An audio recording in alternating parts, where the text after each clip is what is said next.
আসসালামু আলাইকুম রহমতুল্লাহ বরকাতু। প্রিয় সুধী, সবাই ভালো আছেন, সুস্থ আছেন? সবাইকে রমজান মোবারক। 28শে রমজান চলে আসলাম আপনাদের সামনে। আমার একটি গাছের ফল গাইস, এই গাছটি আমি 3 বছর আগে আমার বাড়িতে এনেছি। তো প্রথমত ফল পাই নাই, তারপরও ধৈর্য হারাই নাই। আল্লাহ পাকের অশেষ রহমতে আল্লাহ পাক বরকত দিয়েছে। নেয়ামত যাকে বলে, আল্লাহ পাকের নেয়ামত, সেই নেয়ামত আপনারা দেখতেই পাচ্ছেন। মাশাল্লাহ, গাছটার পুরোপুরি সব জায়গায় আল্লাহ পাক ফল দিয়েছে আমাকে। যথেষ্ট পরিমাণে লেবু আপনারা দেখতে পাচ্ছেন। গাছে অনেক লেবু আসছে আল্লাহর রহমতে। তো এই গাছটা অনেক পরিচর্যার পরেই আমি আনতে পেরেছি। এই অবস্থায় দেখতে পাচ্ছেন, এই যে ডালে লেবু এখানেও ঝুলছে। অনেক লেবু আসছে মাশাল্লাহ, আলহামদুলিল্লাহ। এই যে এই পাতার ডালও লেবু আছে।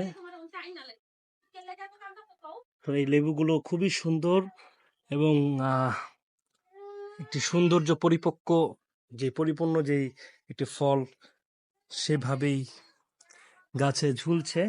আমার কাছে খুবই ভালো লাগছে। আসলে কি, এই লেবু গাছের এখানে আসার পরে ঘ্রাণ চলে আসছে অলরেডি। তো মাশাল্লাহ, দেখতে পাচ্ছেন খুব সুন্দর হয়েছে এই ফলগুলো।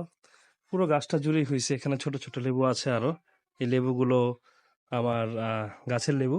তো আসলে কি, সবুজ আর এই প্রকৃতি এমন একটি সৌন্দর্য, আপনার নিজেকেও, আপনার নিজেরই খুব ভালো লাগবে। এর সাথে মিশলে আপনার নিজেরও খুব ভালো লাগবে। আর তাছাড়া আল্লাহ পাকের নেয়ামত রাজি, আল্লাহ পাকের রহমত যে পায়, তার খুবই ভালো লাগে। আরেকটি জিনিস হচ্ছে, একটি সারপ্রাইজ, সেটা হচ্ছে আমার এই যতটুক আমি পারি অতটুকুই পরিচর্যা করি। আমার তো এরকম একটা জায়গা নাই। আপনাদের যাদের জায়গা রয়েছে ছাদে বা বারান্দায় বা বাড়ির আঙিনায়, আপনারাও চাইলে কিন্তু এরকম আল্লাহ পাকের নেয়ামত পরিচর্যা করতে পারেন, এবং এতে দেখবেন যে আপনি খুব সুন্দর মনের অধিকারী হবেন এবং আপনার মনটাও খুব ভালো লাগবে।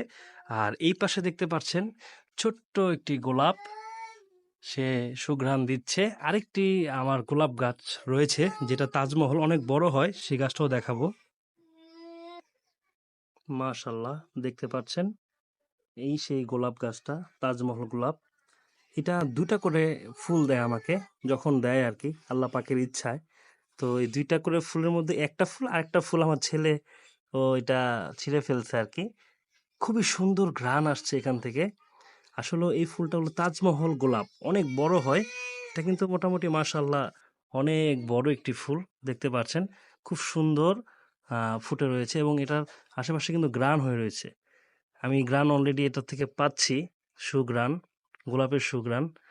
আমি শুনেছি রাসূল পাক সাল্লাল্লাহু আলাইহি সাল্লামের যেই সাহাবাগণ তার আতর ব্যবহার করতেন, ঘাম মোবারক, সেই ঘাম মোবারকের ঘ্রাণ ছিল গোলাপের ঘ্রাণ, গোলাপের খুশবু। সুবহানাল্লাহ। তাই আপনাদেরকে বলছি, আপনাদের বাড়ির আঙিনায় যদি একটু জায়গা থাকে বা ছাদে জায়গা থাকে, তাহলে আপনারা এইটা পরিচর্যা করতে পারেন। সবাই মাশাল্লাহ, আপনারা চেষ্টা করবেন করার, এবং আমার জন্য দোয়া করবেন। আমি অল্প স্বল্প করে চেষ্টা করতেছি, যাতে ইনশাল্লাহ আমি আরো করতে পারি। তো গাইস, আজকে এই পর্যন্তই। আমার বাড়ির সামনে এই পুকুরটা, এখানেও খুব সুন্দর একটি ফুল ফুটে রয়েছে, দেখতে পাচ্ছেন। এটা অবশ্য কস্তুরী ফুল নামেই পরিচিত। পুরোটা মানে পুকুরটা জুড়েই এই ফুল ফুটে রয়েছে। তো আজকে এই পর্যন্তই থাকবে। অন্য কোনো ভিডিওতে আপনাদের সামনে আসব। আমার জন্য দোয়া করবেন, যাতে এরকম বৃক্ষ লতা সবুজের সাথে থাকতে পারি, এবং আপনারাও থাকবেন। সবাইকে ধন্যবাদ। যদি আমার চ্যানেলটি ভালো লেগে থাকে, অবশ্যই লাইক, কমেন্ট, সাবস্ক্রাইব এবং প্রচুর পরিমাণে ভিডিওগুলো শেয়ার করবেন। আসসালামু আলাইকুম রহমতুল্লাহি ওয়া বারাকাতুহু।